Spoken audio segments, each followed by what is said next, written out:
Unified 911, anong matutulong namin sa'yo? Anya ti maitulong mi ken ka po. Anong may tatabang ko sa imo? Unsay akong ikatabang nimo? Ngini makadabang nami sel ka no. Sa anumang wika o dialekto, may tulong na darating sa iyo.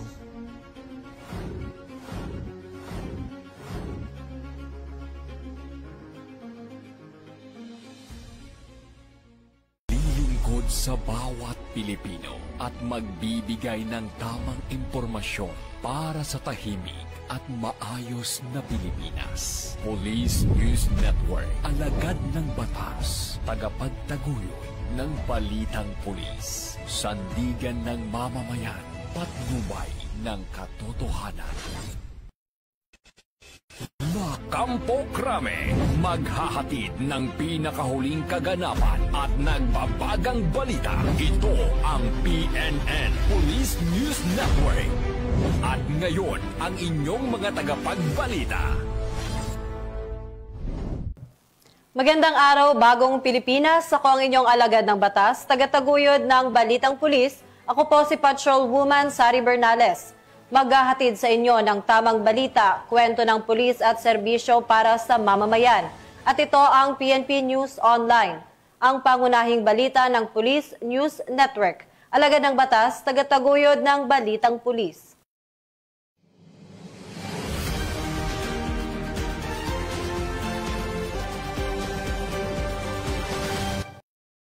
Pinagtibay ng 2nd Abra Provincial Mobile Force Company ang kanilang suporta sa kabataan sa pamamagitan ng aktibong partisipasyon ng BSPG-SP Camporal na ginanap sa Sapdaan Elementary School noong Disyembre 6 taong kasalukuyan. Pinangunahan ni Police Master Sergeant Jun Lawagi ang grupo ng mga kawani na nagsilbing tagapagsanay, katuwang ng mga batang scouters sa naturang aktibidad. Kabilang sa mga inihatid ng 2nd Abra PMFC ang isang makabuluhang lecture na nagbigay ng mahalagang kaalaman sa disiplina, pagbuo ng karakter at kahalagahan ng pagtutulungan. Layunin itong palakasin ang pundasyon ng kabataan upang maging handa sila sa mga hamon ng scouting at maging responsableng mamamayan. Sa talakayan, nagsagawa rin ng unit ng hands-on obstacle course demonstrasyon na nagbigay sa mga kalahok ng pagkakataong subukan ng kanilang lakas, koordinasyon at kumpiyansa. Sa tulong ng mga tagapagsanay, matagumpay na nalampasan ng mga scouters ang iba't ibang hamon na nagpatibay sa kanilang pisikal at mental na kakayahan. Matapos ang demonstrasyon, buong sigla namang ipinakita ng mga kabataan ang kanilang natutunan sa pamamagitan ng isang masiglang praktikal na performance. Ipinapakita ng inisyatibong ito ang patuloy na pangako ng 2nd Abra PMFC sa community partnership at youth development sa pamamagitan ng aktibong pagkikipag-ugnayan sa paaralan at scouting community. Higit nilang napagtitibay ang ugnayan at nagbibigay ng positibong karanasan na nakakatulong sa paghubog ng kabataang mas matatag at mas may malasakit sa komunidad. Mula dito sa Abra Police Provincial Office, ako po ang inyong PNN correspondent, Patrolwoman Maria Ella Garcia, alagad ng batas, tagataguyod ng Balitang Pulis. Pinangunahan ng Police Provincial Office sa pamumuno ni Police Colonel Arbel C. Mercolio ang isang matagumpay na coastal cleanup drive sa Biwak, Barangay Poblasyon, Lingayen, Pangasinan. Kabilang sa mga nakiisa sina Police Lieutenant Colonel Jose L. Abaya II, Police Lieutenant Colonel Binaventura DJ Benavides III, Provincial Staff, PNP personnel mula sa iba't ibang istasyon, LGUs, stakeholders, mga estudyante at iba pang mga volunteers. Umabot sa humigit kumulang 230 katao na kilok sa aktibidad. Sa pagtutulungan ng lahat, natanggal ang kalat at naipon na debris ng sigarilyo at nalinis ang mga plastik na nagkalat sa baybayin.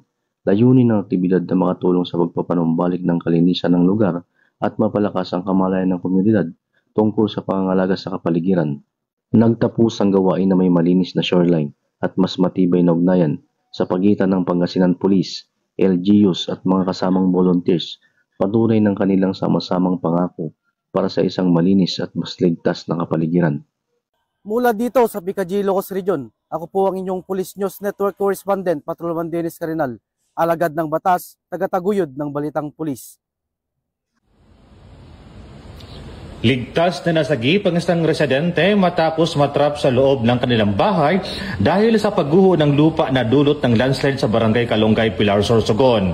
Agad na humingi ng tulong ang pamilya ng biktima kaya't mabilis na naglatag ng search and rescue operation ang Pilar Municipal Police Station sa pamumuno ni Police Captain Brian C. Bea, Acting Chief of Police. Kaagad na rumisponde ang mga pulis katuwang ang Municipal Disaster Risk Reduction and Management Office, mga opisyal ng barangay at mga volunteers. Sa pamamagitan ng maayos na koordinasyon at mabilis na aksyon ng mga rumusponde, matagumpay na nailigtas ang naipit na residente at agad itong binigyan ng paunang lunas upang matiyak ang kanyang kalagayan. Samantala, muling pinaalalahanan ng Pilar MPS ang publiko na manatiling alerto lalo na sa mga lugar na delikado sa landslide. Hinikayat din ang mga residente na agad makipag-ugnayan sa mga otoridad sa oras ng sakuna upang mas mabilis na makapagbigay ng tulong ang kinauukulan. Mula dito sa Albay, ako po yung Police News Network Correspondent, Police Staff Sergeant Bert Polito Pilo Bendito Jr. Alagad ng batas, tagataguyod ang balitang pulis. Arestado ang 3 street-level individual sa ikinasang drug by bus operation ng Iloilo City Police Station 4 sa Zone 5, Barangay Boulevard, Molo, Iloilo City nito lang ika-3 ng Disyembre taong kasalukuyan. Kinilala ang mga naaresto na si alias Jopay, 36 taong gulang, alias Maria, 25 taong gulang at alias Toto, 23 taong gulang at residente ng nasabing lugar. Nahuli sa akto ang mga suspect matapos magbenta ng hininalaang shabu sa isang pusher buyer kapalit ng mark money. Sa kabuuan, sa humigit kumulang 25 gramo ng hininalaang shabu na kumpiska na may standard drug price na 170,000 pesos. Kasalukuyan nakakulong ang mga suspect sa custodial facility ng Molo PNP habang inihanda ang kaukulang dokumento para sa pagsampa ng kaso sa paglabag sa Section 5 Article 2 ng Republic Act 9165 o ang Comprehensive Dangerous Drugs Act of 2002. Patuloy ang PNP sa paghahatid ng hustisya at pagpuksa sa mga drug network sa lungsod ng Iloilo. Ang operasyon na ito ay patunay na walang humpay na dedikasyon para maprotektahan ang komunidad laban sa banta ng iligal na droga. Mula dito sa Western Visayas, ako yung Police News Network Correspondent, Patrolwoman Riza Valencia, alagad ng batas, tagataguyod ng balitang pulis. Umarangkada ang mga operatiba sa isang matagumpay na drug buy bust operation ng Regional Police Drug Enforcement Unit 6 sa Barangay Hipodromo City Proper, Iloilo City. Nito lamang ika-5 ng Disyembre taong kasalukuyan kung saan nakumpiska ang tinatayang 8 milyong pisong halaga ng hinihinalang shabu. Kinilala ang mga naaresto na sina alias June, 36 na taong gulang, residente ng nasabing lugar at ang kanyang live-in partner na si alias Tata, 26 na taong gulang at residente ng Barangay Liberation, Iloilo City Proper. Ayon kay Police Major Marvin Villanueva, Deputy Chief ng RPDEU 6, nakabili ang mga operatiba ng isang plastic sachet ng hinihinalang shabu mula sa mga suspect gamit ang 12,000 pesos na buy bust money. Dahil dito agad silang dinakip ng mga operatiba. Na-recover mula sa dalawa ang humigit kumulang 1,200 gramo ng hinihinalang shabu na nagkakahalaga ng 8,160,000 pesos batay sa estimated standard drug price value. Sa inihaing impormasyon ng pulisya, sinasabing ang dalawa ay matagal nang nag-ooperate sa Iloilo City at mga karatig bayan. Napag-alaman ding dati nang nakulong si alias June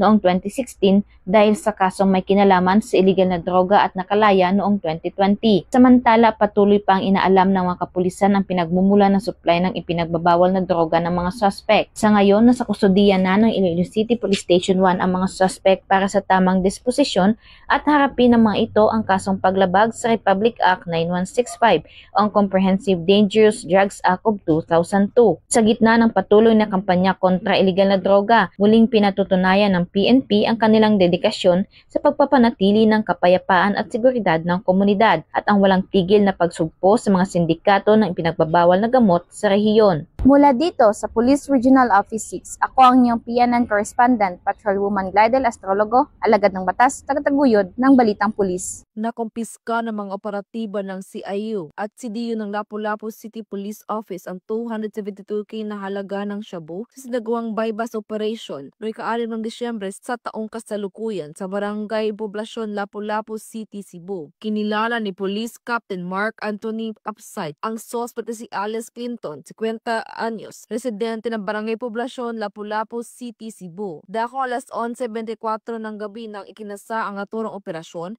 na humantong sa pagkakaresto sa suspect at pagkasamsam ng 5 pakete na hinalang shabu na may kabuang timbang na 40 na gramo at may standard drug price na 272,000 pesos, isang pouch at bypass money. Ang suspect ay pansamantalang nakakulong sa custodial facility ng Lapu-Lapu City Police Office habang nihahanda ang kaukulang kaso laban sa kanya. Patuloy ang matagumpay na operasyong ito sa patuloy na kampanya ng Pambansang Pulisya ng Pilipinas laban sa iligal na droga para sa kapayapaan at kaayusan ng komunidad.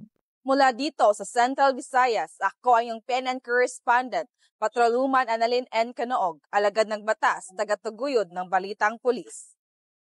Voluntaryong nagbalik loob sa pamahalaan ang isang miyembro ng Communist Terrorist Group sa Barangay Caminto, Inupacan, Leyte. Ang pagbabalik loob ay resulta ng matagumpay na panawagan at pakikipagnegosasyon ng mga tauhan ng First Leyte Provincial Mobile Force Company. Isinuko rin ng nasabing surrendery ang isang unit ng caliber .38 revolver at 3 bala. Samantala, nakatanggap naman ang nagbalik loob ng agarang tulong pinansyal at bigas mula sa mga kapulisan. Ang dating miyembro ng CTG ay nasa kustodiya na ng First Leyte PMFC para sa kanyang posibleng enrollment sa programa ng ating gobyerno na Enhanced Comprehensive Local Integration Program o ECLIP. Muling hinimok ng pambansang pulisya ang iba pang mga miyembro at taga-suporta ng CTGs na iwaksin ang maling ideolohiya at magbalik loob sa gobyerno upang mamuhay ng payapa kasama ang kanilang mga mahal sa buhay.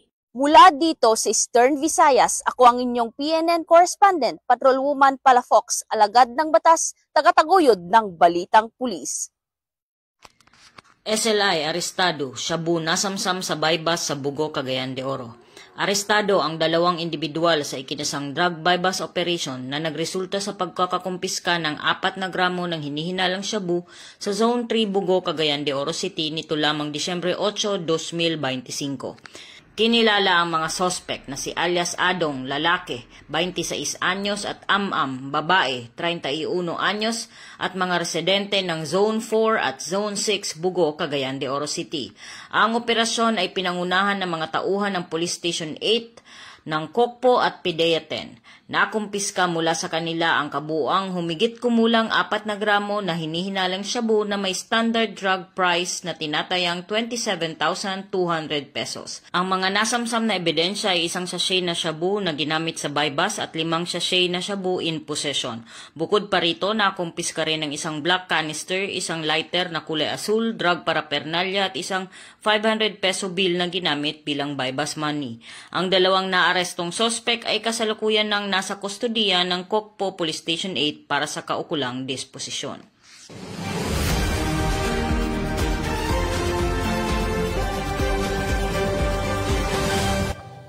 At yan ang mga balitang nakalap ng ating PNN correspondent sa araw na ito. Sa ngalan ng pamunuan ng Philippine National Police sa pangunguna ni Acting Chief PNP, Police Lieutenant General Jose Melencio Nartates Jr., at sa pamumuno ni President Ferdinand Bongbong Marcos Jr., kami ay maglilingkod sa bawat Pilipino at magbibigay ng tama at balanseng balita. Mula rito sa tanggapan ng tagapag-ugnay ng Pambansang Pulisya, ako ang inyong alagad ng batas, tagataguyod ng Balitang Pulis. Ako po si Patrolwoman Sari Bernales, maghahatid ng tamang balita, kwento ng pulis at serbisyo para sa mamamayan. At ito ang PNP News Online, ang pangunahing balita ng Police News Network. Ito ang bagong PNP para sa bagong Pilipinas, serbisyong mabilis, tapat at nararamdaman.